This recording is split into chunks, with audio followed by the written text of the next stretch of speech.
The thing that I gathered from all this is the lack of fear. I wasn't really afraid, even when that thing was right over top of us, and when I fell on that thing's feet, and when it picked me up and put me in the car, I still was hanging out of the car window trying to see what I could see, Mhm.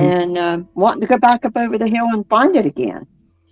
I wasn't afraid, and I was more like euphoric. Welcome to episode 3 of this summer's limited podcast series, 100 Days of Mothman, brought to you by the Caffeinated Cryptid Podcast Network. All summer long, we're diving deep with eyewitnesses, paranormal researchers, scientists, and filmmakers to explore the mystery, madness, and legacy of the Mothman. Episode 3 features a first-hand account from eyewitness Linda Sigman, whose terrifying 1967 encounter may be one of the clearest Mothman sightings ever recorded. At just 16 years old, Linda and her boyfriend were stargazing near Pomeroy, Ohio, when they noticed a glowing red star that descended silently until it blotted out the entire night sky. Moments later, Mothman appeared, flying alongside their speeding car in a moment that would change their life forever. In this episode, Linda shares her chilling memories and insights from her book Beyond the Pale Moonlight, a UFO Mothman Encounter, and thoughts on Men in Black, Chief Cornstalk, and the Silver Bridge disaster. This isn't just a legend, it's a lived experience, and it adds a deeply human layer to the Mothman mystery. Once again, I am Bobby, host of the Caffeinated Cryptid Podcast Network, and this is episode 3 of 100 Days of Mothman. You can watch the full video on YouTube or listen on Apple Podcasts, Spotify, Amazon Music, iHeartRadio, and several other of your favorite audio apps, or catch the whole series anytime at mothman100.com. And please be kind once again. Please like, subscribe, follow, and share. It helps me way more than you know. Now, no more waiting. Here's when the Mothman blocked out the stars with Linda Sigman on episode 3 of 100 Days of Mothman. I like the Point Pleasant Mothman, we'll call him that, the West Virginia, because it has a beginning. You know, it happens in the, what was the Gravediggers? November the 13th, 1966. What was the Gravedigger's name? The Gravediggers, Cohinton? They were in Clendenin. Clendenin, yeah. I just talked about that 2 days ago. Clendenin. And then the next day is when Scarberry and Bennett saw it, like 2 days later. As the crow flies, I don't think it's very far. Maybe 20-minute drive from West Virginia, half an hour. I know I've probably been to Clendenin, but I have friends that just went to the cemetery and found the grave of the guy that was being buried by those grave diggers, and talked to the people and took some video of the surrounding area, which I found very interesting because you could almost imagine what those guys saw back then coming over those trees. And that whole saga just starts there. And it pretty much ends at the tragedy of the Silver Bridge. And I'm supposing there's other stuff that happened because there was sightings after that, but like it was kind of awkward to talk about. Like, okay, everybody's kind of like, yeah, let's not worry about that for now.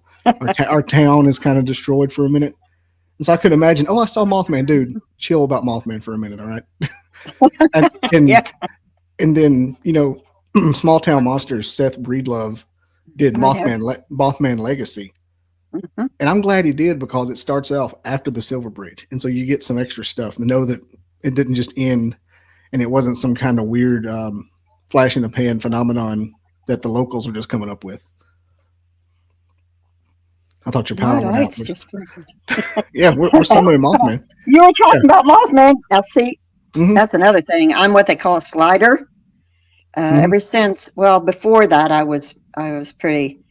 all through my childhood, I was like that. But afterwards, it's just amped up, and I affect all kinds of electrical equipment, and lights will come and go. And, let me ask you this: Have you ever had a near-death experience?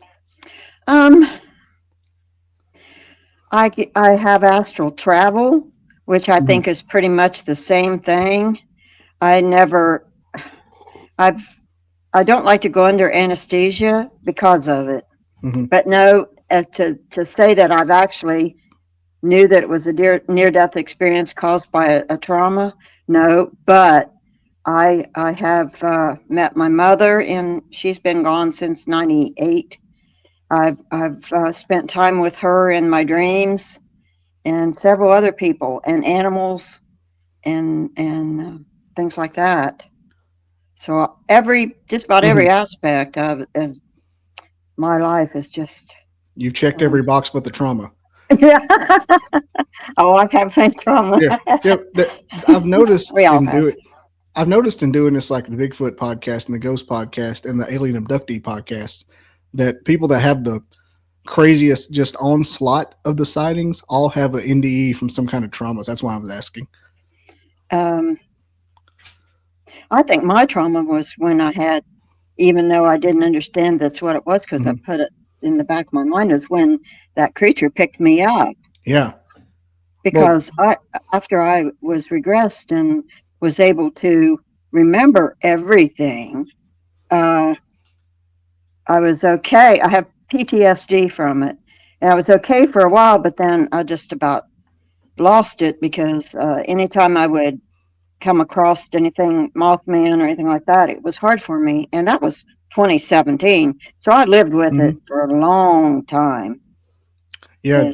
Another factor that caused me to ask that was you said you saw your guardian angel when you were 3 and a gray alien when you were 5. I'm like, I wonder if she had like something happen when she was born or younger than that. Because that's. It runs in my family. I don't know if you've ever heard of Sylvia Brown. Sylvia Brown? Sylvia Brown was a well-known psychic.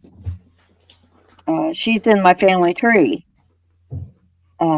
She's like a 6th or cousin, once or twice or 3 times removed, but she's in the shoemakers, and that's on my grandpa's side. But my mother's was psychic. I am. My sister is, but she doesn't embrace it because it frightens her. I think I saw a podcast on her before. Sylvia, yeah. Her son Chris now takes it over and does readings and things.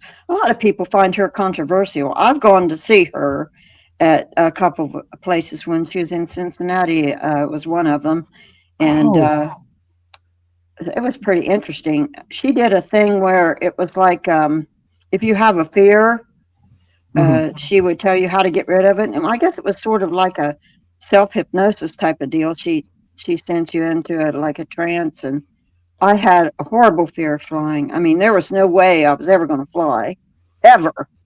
Now, I don't know what that came from, but it doesn't bother me now. And spiders.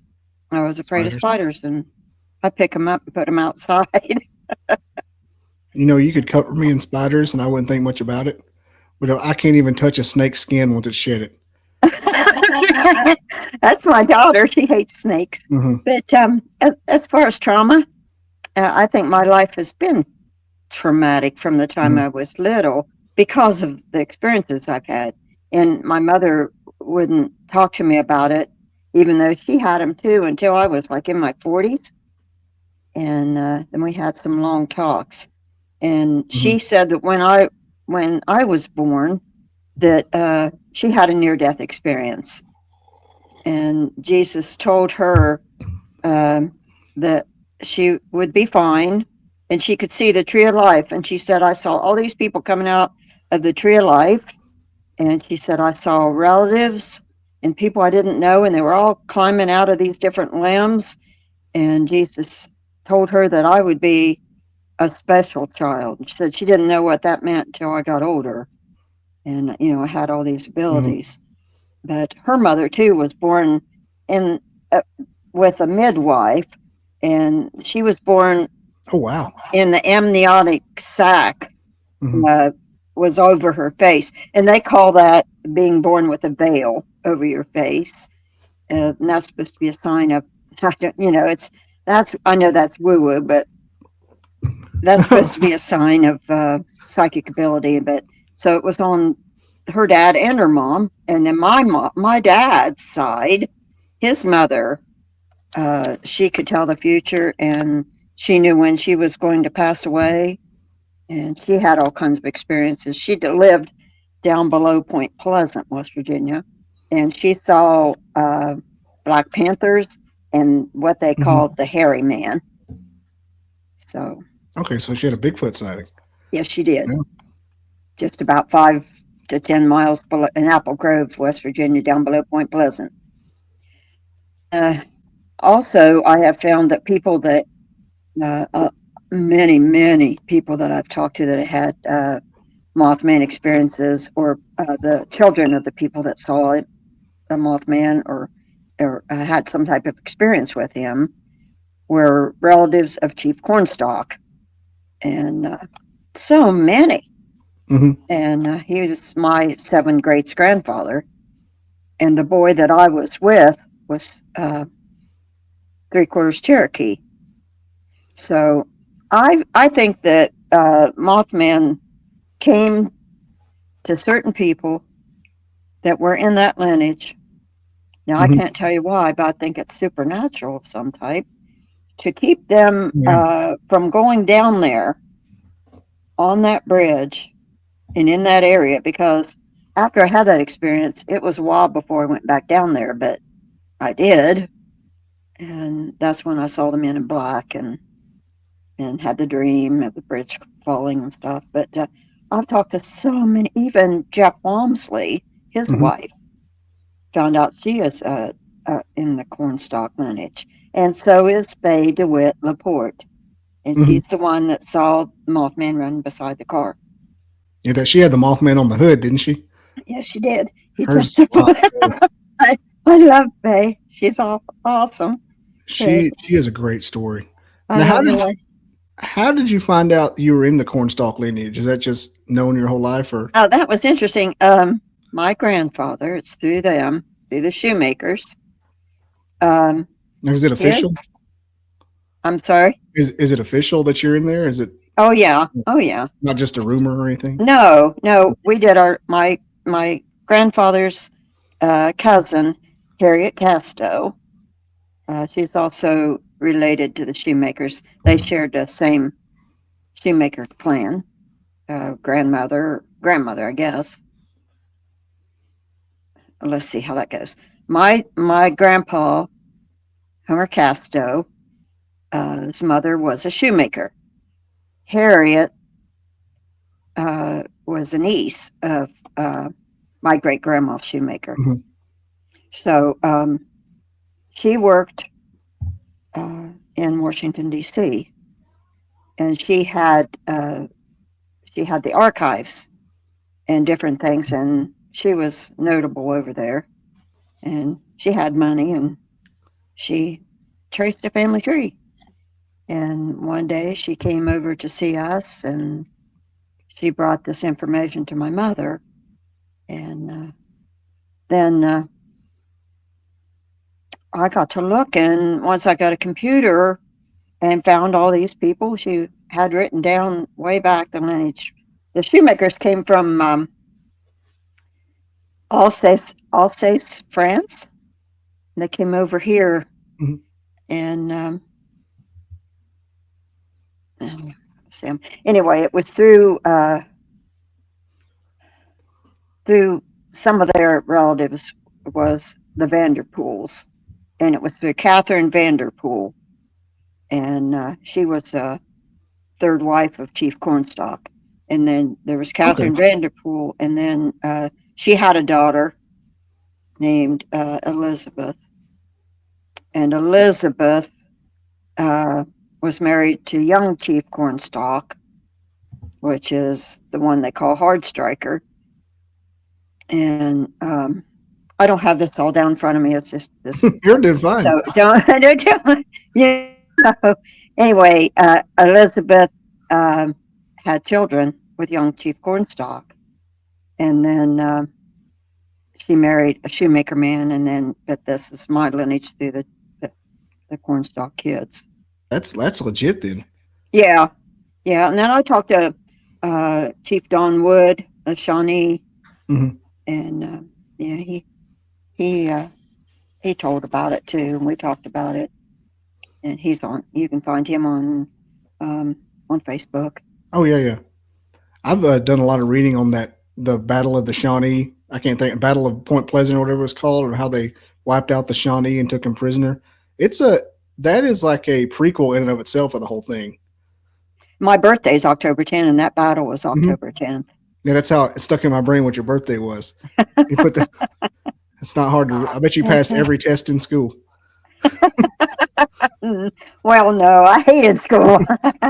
They didn't even put when the Battle of Chief Cornstalk was on your test. Yeah, but that was before I had all this experience.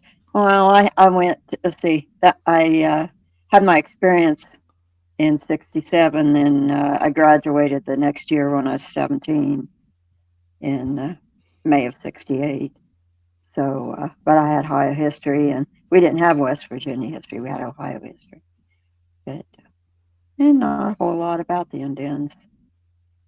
But, There wasn't a ton of them in your area back then. They didn't really sell they much. travel through. Yeah. Like I go down and I have a big arrowhead collection. I collect paleo stuff, mostly like from a couple thousand years ago.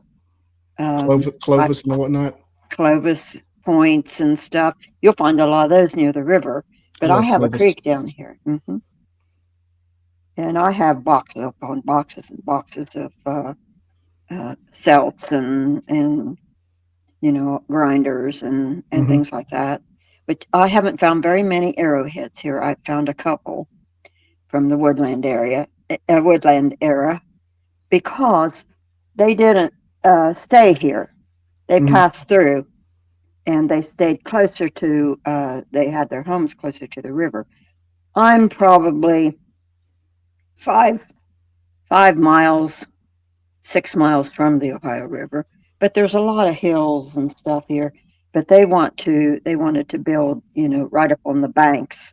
Yeah. And, but I do find stuff, but it's older stuff. Yeah, all the ones you find around here are right on the Tennessee River. You have to get almost on the river to find them. My grandpa was obsessed with them. He's got boxes, like you said. Tomahawks. I used to want to cut a tree down with one of them tomahawks he found. He never would let me touch it.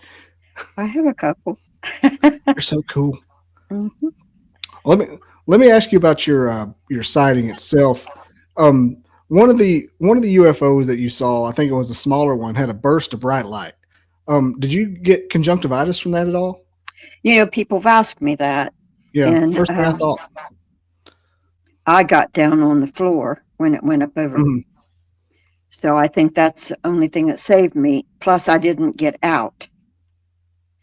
Even though it was close to us, all the time it was close to us, it was like an iridescent light or incandescent. What do you call them when they're, those lights you flip on and they're long and they're blue and fluorescent. Fluorescent. I don't know if they even make those much anymore, but it was like a fluorescent light. It was blue-white, and it didn't hurt to look at it. But when that thing went from his side of the car around to the front of the car and stopped right at the hood, or at the bumper, it just sat there. And we looked in it and tried to figure out.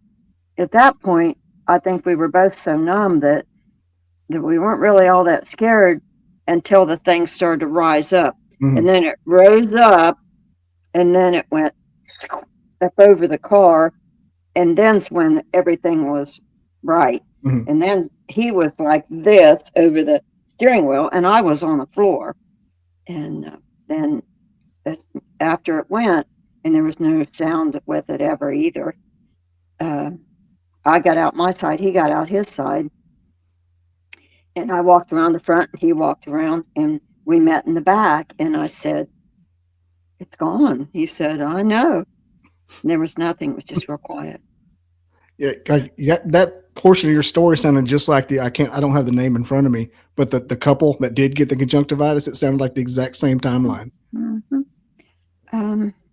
I was a kid back then. If I did, it didn't appear to affect me in any way other than it was like it was downloaded with something, or whatever you call it. Because when we went across the bridge after we had our encounter, for him to take me home, we went across the Pomeroy Mason Bridge. I said, "I feel funny." He said, "I do too." He said, "How do you feel?" I said, like somebody went in my brain and swept it out and put something in there. So I feel the same way. I didn't know, we didn't have computers back then, or I would have said, I felt like they put something in my mind or uploaded, you know. And after that, that's when the things started really happening. The dreams and hearing the kids in school and hearing the thoughts and feeling all those emotions. That my senior year was tough because I couldn't hardly go to school. I just I couldn't be around all that. Imagine, you know, teenagers anyway. Oh gee. Yeah, I can't imagine that. It was a hard year. Now, you had the what was I going to ask? I was thinking about how hard it would be to be a teenager with that. You had the missing time, Mm-hmm. and then you had the regression, and you went back and found out you were outside on the quilt. Your boyfriend's over here, and you got put in the car. He got taken out. Did anything else happen? You know, you were at the foot of the Mothman. Did anything else happen that you remembered after that? For 30 minutes? I mean, that was just a little short time. There, my therapist was, she retired in 2019 or 2020. The woman I went to Circleville, she did this. This is what she did, was regression and help therapy, you know. And she said, I want you to come back. And I said, right now I can't because I had too much on my mind with it. And she said, promise me you'll come back. And I said, give me a little bit to, you know, to think about this and get used to the idea of what happened to me because I could remember. It wasn't that it was something that was implanted. You can watch that regression. It's online. You could probably find it. And anyway, she said, I'd like you to come back. And I said, I won't tell you no. And then she retired and I lost contact. But I would now probably because I remember when I could remember feeling cool air. I could see the dark. I could see everything. I thought, oh, nobody's going to hypnotize me. I'm not going to be able to do that. You know, what it was just I could remember it. There was like a block there, and it was like it was lifted. But I got to a certain point that I was frantic, so she had to bring me out. And she said, I think that you had a lot more happen to you than what you thought. And I got to thinking about it. You know, why would they even bother coming over there to us? He was such a handsome young guy, real dark eyes, and I wasn't a bad looking kid. And I thought, you know, they probably got DNA, and it's hard to tell. And very Barney and Betty Hill reminiscent. Yes. That's the first thing I thought of when I read that particular part. Is it reminded me just like Barney and Betty. Yeah. And it's in the White Mountains of New Hampshire. Is that right? Oh, them? I have to look. I think so. I haven't been obsessed with that phenomenon this year like I have this one. But when he got a quilt from his grandma because his birthday was, oh dear, are you ready for this? 75 years ago today. Oh my gosh. Is he still alive with us? I think he's had so many heart problems and stuff. Lives in Columbus. 75 years ago. Wow. Today. That happened today? Well, 75 years ago today? His birthday. Oh, okay. His birthday. Okay. So that happened in the second week in April. I think it was after that. And his grandma Smith had got him a quilt. She made him one, and he had it in the back of his car. So when we pulled in there and he got the quilt and he put it out on the hood of the car, it was warm, you know, and it was getting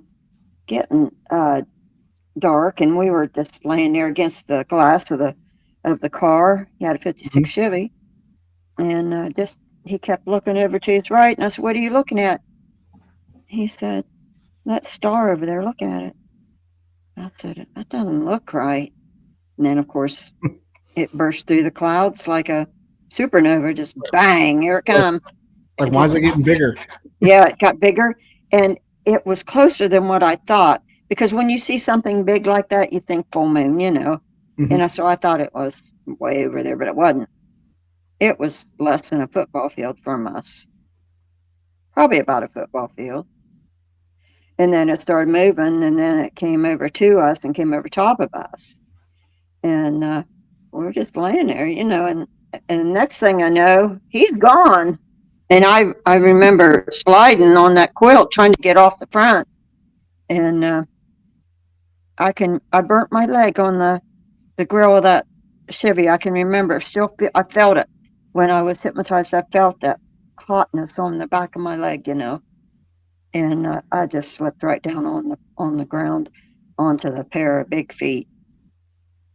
And I can remember I just sort of fell forward and kind of leaned up, looked up, and all I could see was legs, you know. And I went back a little bit, and I still couldn't see it because it was so tall.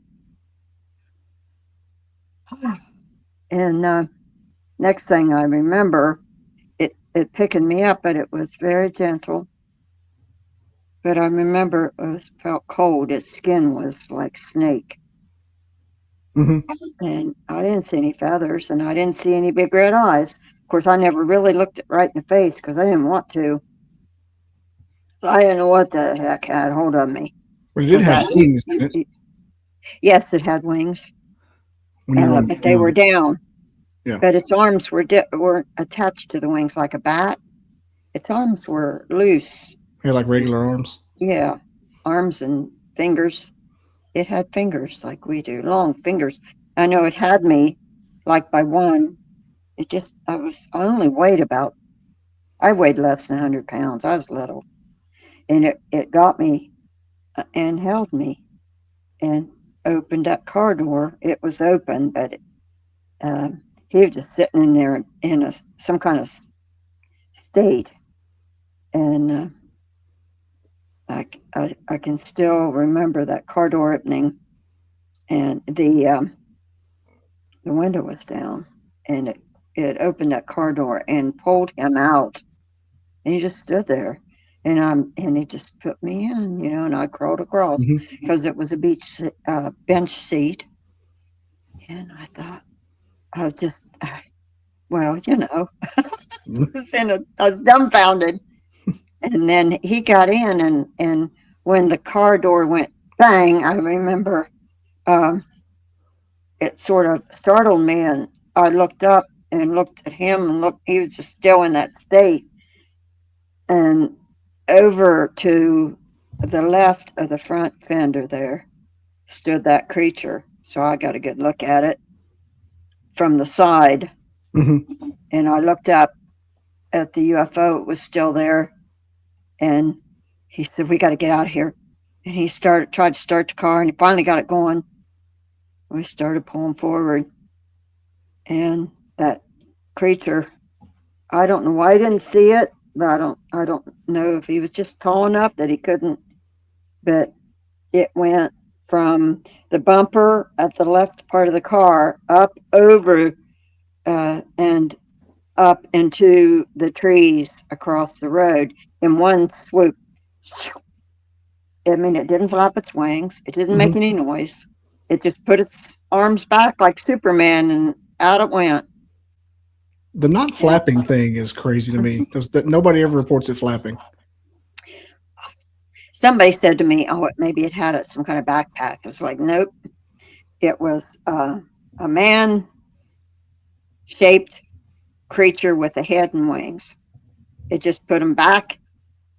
And they were down, but then he put them out and back, and it just went. It was gone. And I said, "Oh my God, did you see it?" And we were going forward, and as we left, the UFO was going too, and it went straight. And then when we got out to the road that we come in on, which was we were facing it, we made a sharp left, and rocks were just flying everywhere. I bet. And I would I have. said, look at it, look at it, look at it, look at it. And he's like, I'm trying to get us out of here. I see it. And I said, you don't see it? And he said, it's a UFO. And I said, no, it's a creature. It's that Mothman. It's that Birdman's what I called it. And he said, I don't see any Birdman. Down over the hill he went. And I looked out, and it was sitting in those trees across the road. It's like, oh shit. Now, part of that was from your regression. The other part's from stuff you actually remembered happening. Do you remember that? Always remember. The only part of the regression was how I got in the car. All that other stuff I knew.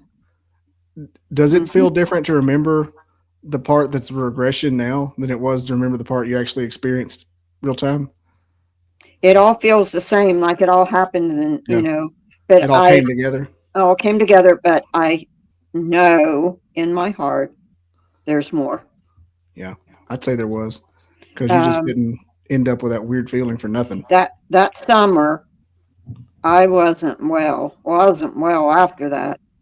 All that fall, I missed a lot of school. Part of it was trauma.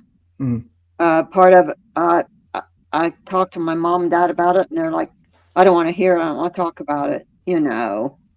That generation.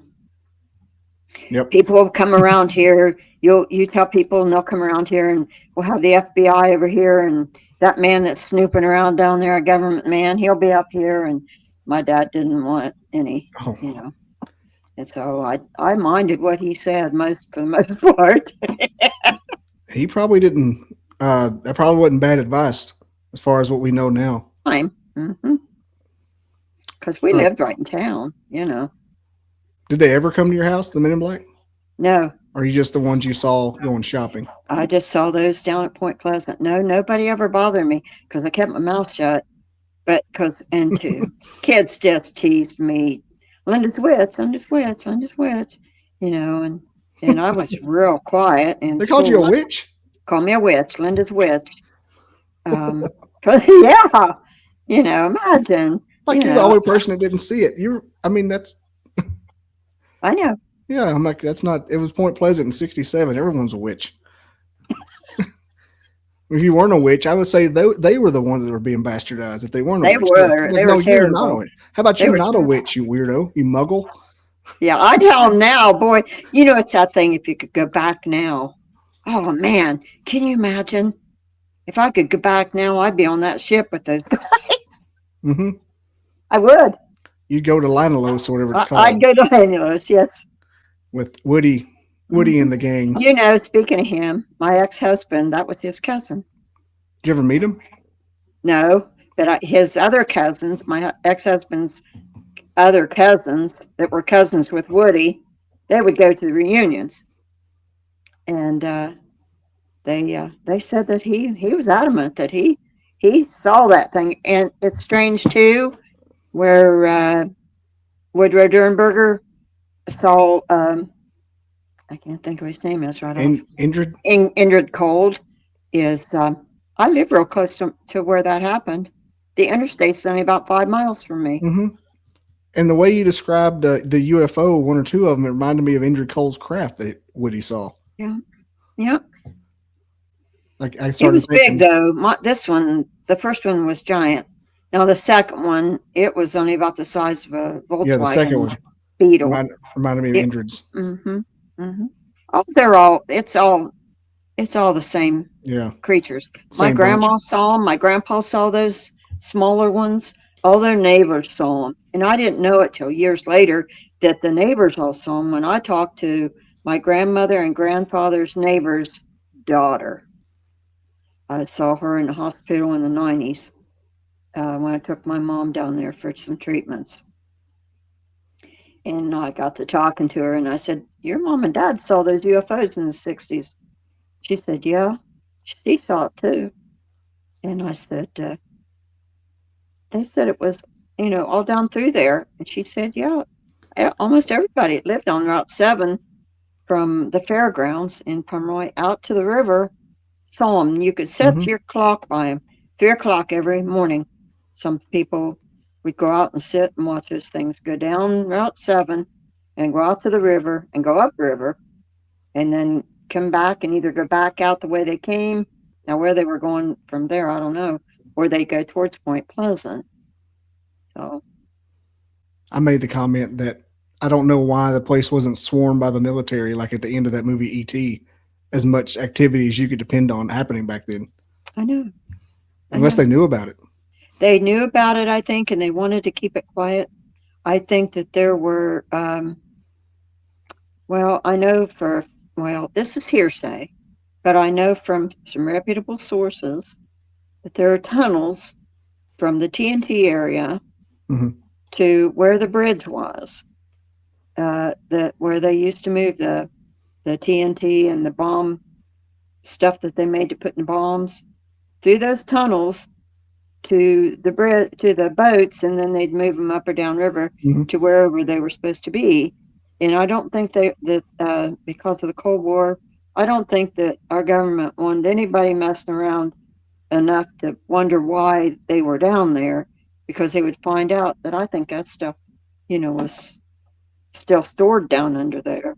I've heard of people being in those tunnels within the past maybe, I don't know, 25 years maybe, and saying that there's still creatures and different weird things going on in those tunnels.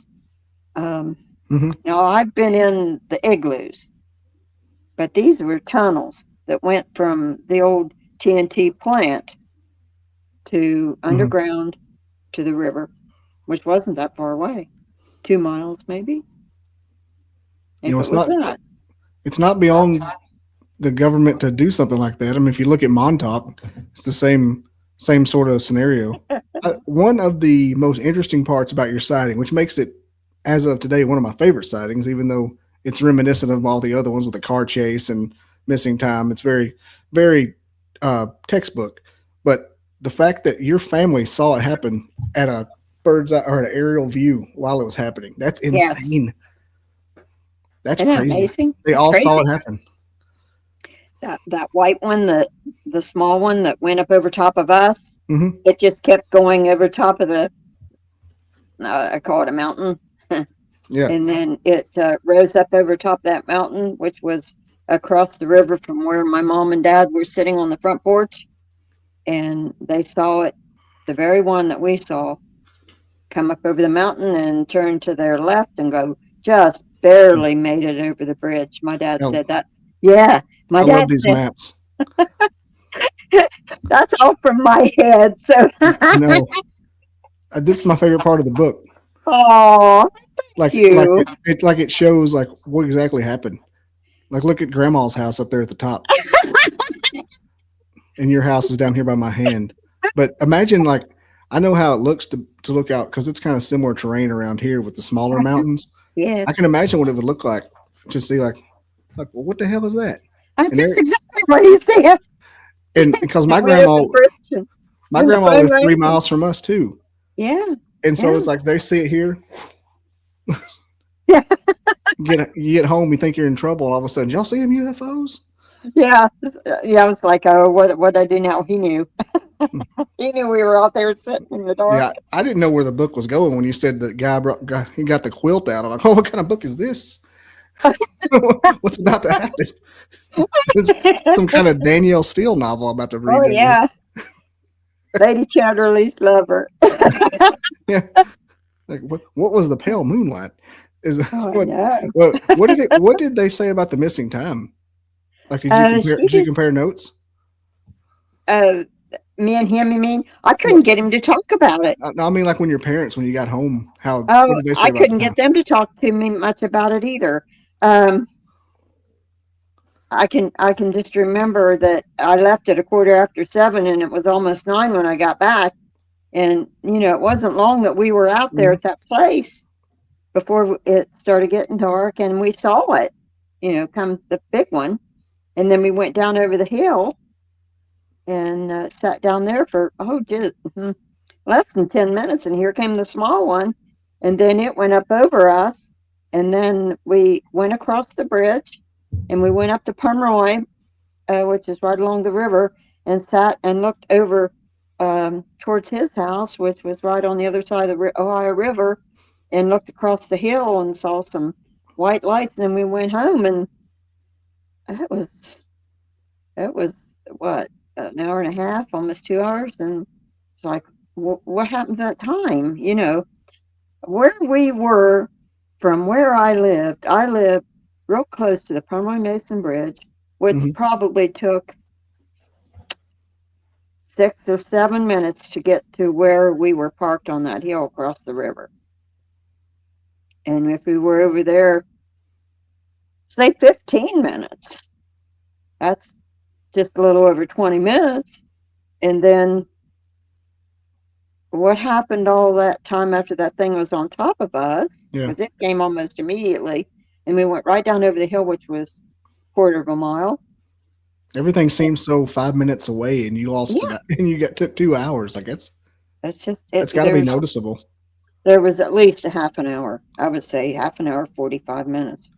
I mean, it had to have been, because we didn't waste any time going home, really, after, Mm-mm. went across the bridge and just drove up to Pomeroy and then back down and to my house, which was 2 miles, because I used to walk that sometimes from Mhm. school, because I wanted to, I wanted just to get out of that place.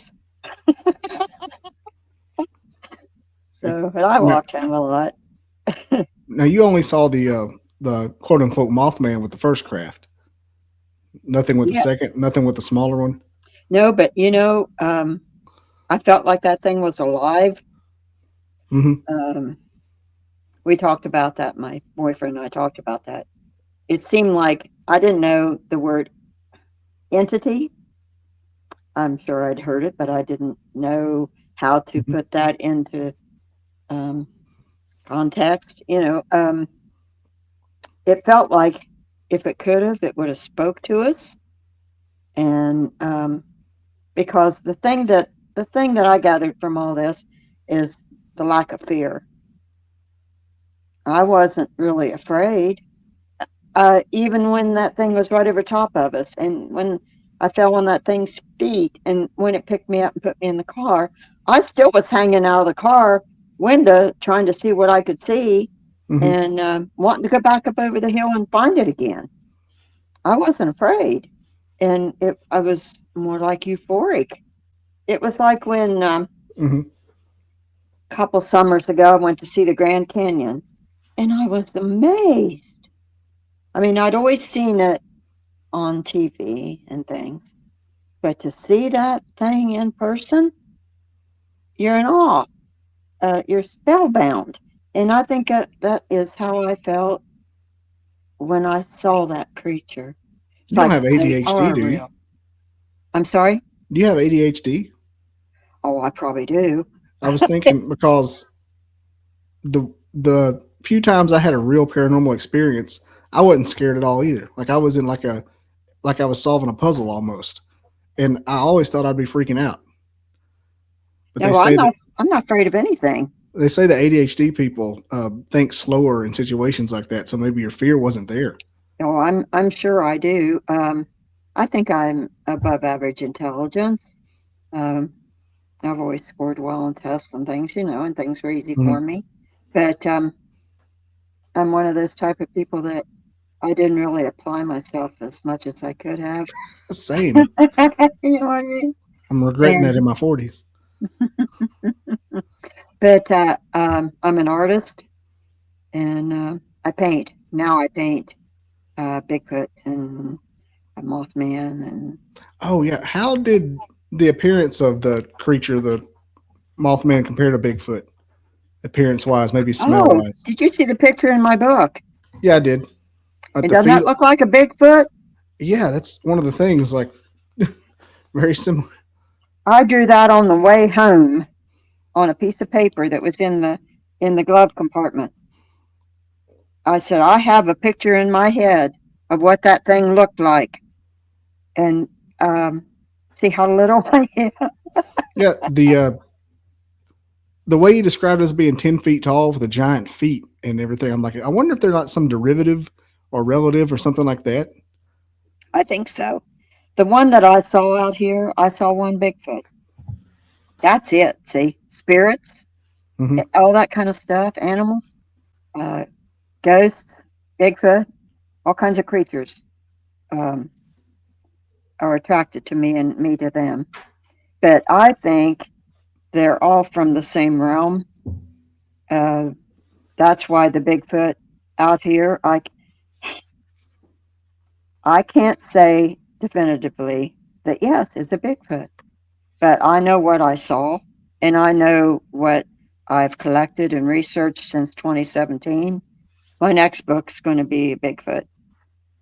Um, That'll be I've cool. been, I didn't know that Mark Randall helped you with this book. yes, That's he's a the wonderful man. Steve Ward book too. I didn't. Yeah, Mark helps a lot of people. He's quite the digital creator. Hey, the Steve Ward book is the Cliff Notes to the Point Pleasant. Yes, This is like the notes on it. yes, the big red eyes. Was um, what's her name? Uh, she says the big red eyes. I loved it. Faye DeWitt, Hmm. Laporte. All I can remember was those big red eyes. I love her. Have you ever seen her on the Mysteries Decoded on the CW, where they interview her for the Mothman? She does it on. That's one of her better interviews I found. No, but I've seen just about all of them. Plus, I talked to her personally. Yeah, so you know her. Eh, So Yeah, we spent the day together down there at the festival for 2 days I may last make it up year. there. I may make it up Oh, there. you have to go. It's so much fun. It's family friendly too, and there's music and food Hmm. and Well, I'm starting this podcast series 100 days before the festival. It's going to be called 100 Days of Mothman so to awesome. kind of lead the hype up. Whether I Mhm. go or not. It's 8 hours away. You have to go. Well, you come here and stay. You're always welcome. Go You can stay at crash the. here. They closed You've that already, hotel, didn't they? The Low. somebody bought it. They did close it, but someone bought it, and we're Hmm. hoping that they'll open it up. I don't know if they'll open it up to customers or just to have people come in, but um, there's Hmm. there's bed and breakfast not too far from me. Like I said, we have a big house. Now So that's where supposedly Richard Gere character that's supposed to be John Keel stayed when he was there, wasn't it? The Low. I think he stayed over in Gallipolis, Oh, across which the is river. across the river in a little hotel over there. He may at one time or another um, been at the Low Hotel, but I can't remember the name. It's been a while since I've read the book. I'm going to have to read it again. That book. That's where John That, Keel stayed. I meant like for Richard Gere's character. I think oh he. yeah, Yeah, yeah. In the movie, he did. that's where Hmm. Connie took him, Yeah, aka yeah. Miss Connie Blair. took him there, but John Keel stayed over in Yeah, Gallipolis. he stayed everywhere. That dude. Yeah. Oh, I wish I had his travel budget. oh my. Yeah, they were in those hills not too far from where my grandma Hmm. lived when she grew up. That was one of On the my dad's side. that was one of the examples. Is he would go up those hills every night and see that stuff y'all were seeing. And I was like, Hmm. why is the military not swarming this coverage every night? Just because we're Hicks. Yeah. And Yeah, they tells me they knew about it. they knew. Of course, they did. Like I said, um, they uh, they had things going on down there that Yeah. they didn't want people to know. They didn't want to draw any more attention to it, and I don't think the military had anything to do at all with the bridge collapsing. Nah, I just think it was that just old. it just happened. No, I don't think Mothman did either. I don't No. know if the two Oh, maybe I think it was related, but I think that Mothman wasn't. was there to keep people from being on it. Yeah, he Oh, wasn't like that the night. cause of it. Oh, that night that I went across, it was 2 weeks before it fell, Hmm. and my thoughts were, I shouldn't be on this thing. I shouldn't. And it swung just like a swing, back and forth. And I can remember looking in the river and seeing the lights, and I remember that's the thing about my brain. I can't remember what I did yesterday, but I I can Hey, remember things so vividly in my mind.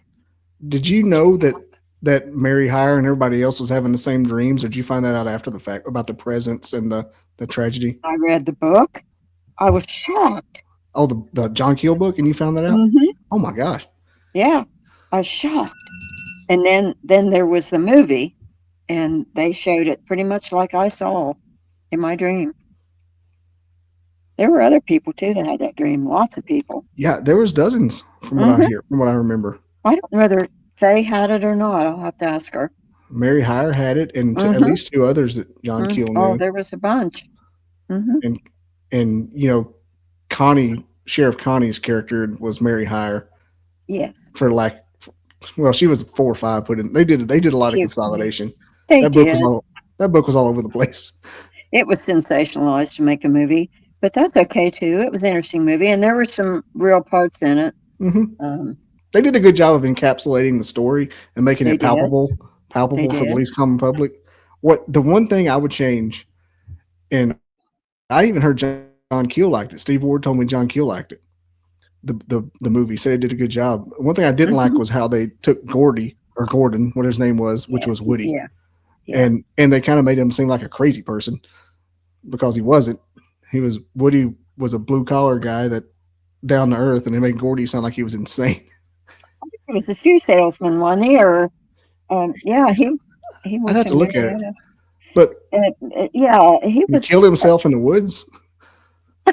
Why did he do that? No, Gordy didn't do that, or Woody didn't do that. Woody didn't do that. He died of no, and you know his daughter just passed away here a couple years ago, and but she held on to what her dad said that it Hmm. was all true, and they had contact up until Woody died, and then afterwards, and so It'd be a there's a hell of lot a of truth.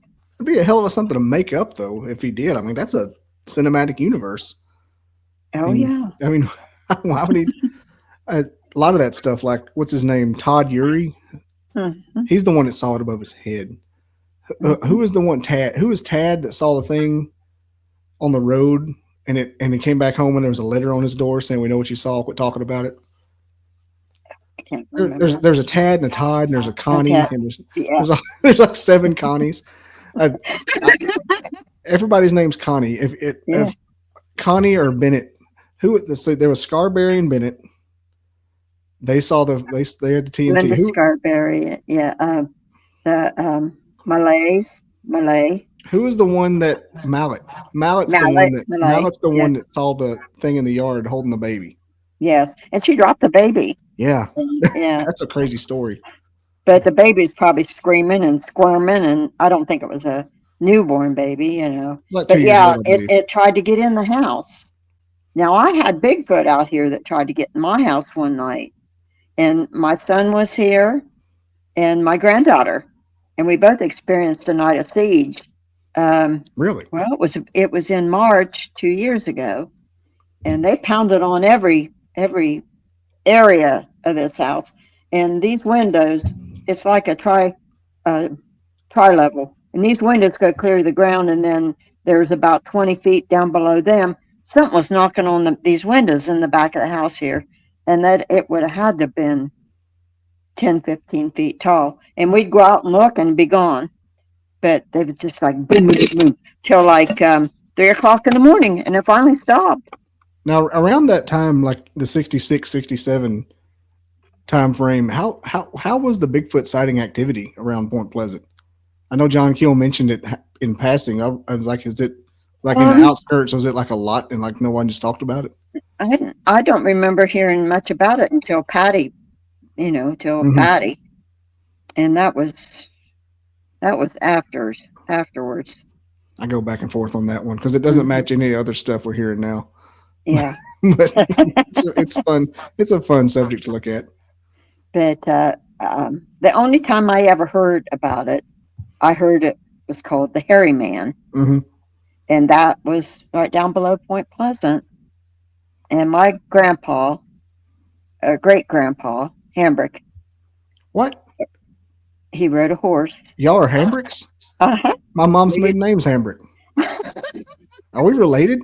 Synchronicity. Oh, well, I imagine we probably are. I got a Papaw Hambrick too. Yeah. John was his name. Wow. Okay. So Mhm. y'all, That's pretty cool, isn't it? I just So got you have to chills. go to the Hambrick if if you come down and go to the Mothman Festival, I'll take you to the Hambrick Cemetery because it's not very far. Oh, now I've got to. And that's where where she saw the hairy man. And my grandpa used to deliver the mail on horseback, and he wouldn't let them go out at night because of the hairy man. You say and John I asked, Hambrick? And her name was Luna, the moon. Isn't that amazing? Yeah. HAMBRICK. Same spelling. Mm-hmm. What do you think of that? See, that's called synchronicity. I don't believe in coincidences. I think we were supposed to meet. That was your grandpa? That was my grandma. My dad's mother was a Hambrick.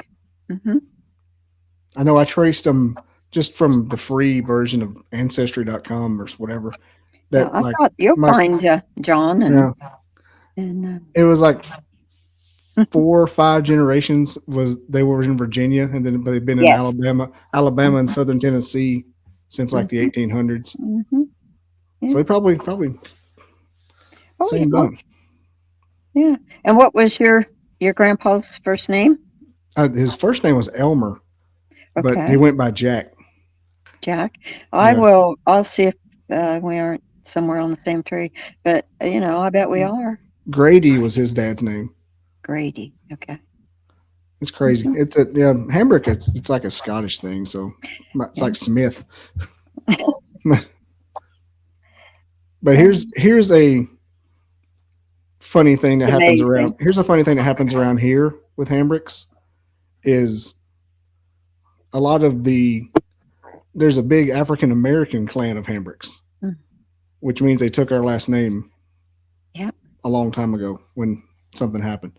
But it's weird because my daughter had a daycare teacher whose last name was Hambrick. I was like, oh my gosh, that's crazy. There's a lot of them. The reason I spelled it is because there's some called hammock. Yeah. Or Hamrick. Hamrick. But they are Hambrick. That's amazing. Wild. Well, now I got chills. See, that's glory bumps. Yep. I like them. I enjoy it. I've been into angel numbers and stuff lately. Good. So it doesn't shock me. I got something big coming out and just don't know what it is. What's the number 212 have to do with anything? 212? I don't know about 212. Well, you keep watch out for that number, okay? I have a multiple of 12 something that might mean 12 that I remember, but okay. Probably 212. 212. I don't know if it's a birthday, whether it's a time but I got a 212 around you. That's another thing I read people. I'll see people out in the grocery store and my daughter will look in my face and she used to say, oh, please, Mom, don't embarrass me. And I'd say, just go look at the clothes or something. Stop reading people's auras. We went to Bimini one year and I read a bunch of people that were down there and I had a whole line we were in this one area in the hotel and the girls were playing pool and I was sitting on the couch and someone said something about me reading people. There was a line clear out the door and down the street. And there's all kinds of guys that were crying. Man, they were crying. They were buying us drinks. It was like, okay. Was it like when Tim Allen was the Santa Claus and all those kids were in the park?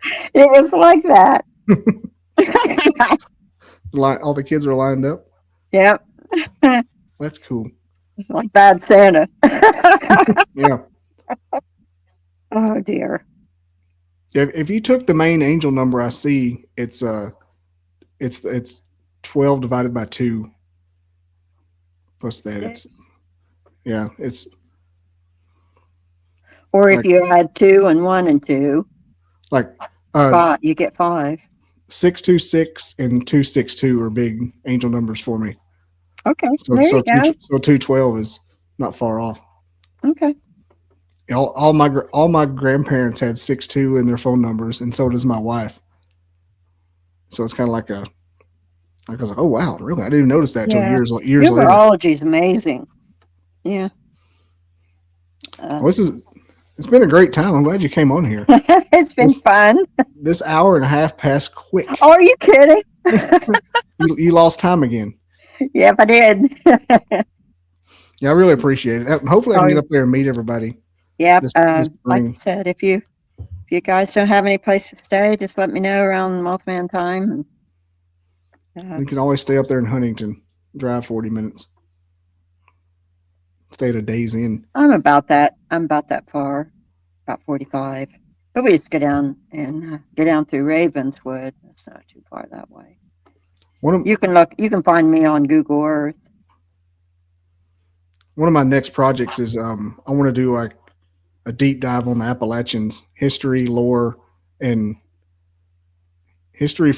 actual stories. And I don't, I'm going to have to get funding to do it, but I'm going to have to work on it because it sounds like I start digging deep and it just opens up. It's just like, Yeah. it's like digging in sand. There's another layer every time you go. Like, what in the world? Yeah. Just drive around down here, and you can find all kinds of history. You've got Blennerhassett Island, and where Appalachians. Aaron Burr and Harlem Blennerhassett tried to take the government over and make their own government west of the I forgot about that. Alleghenies. Oh, gee, there's a lot of pretty places down here by the river.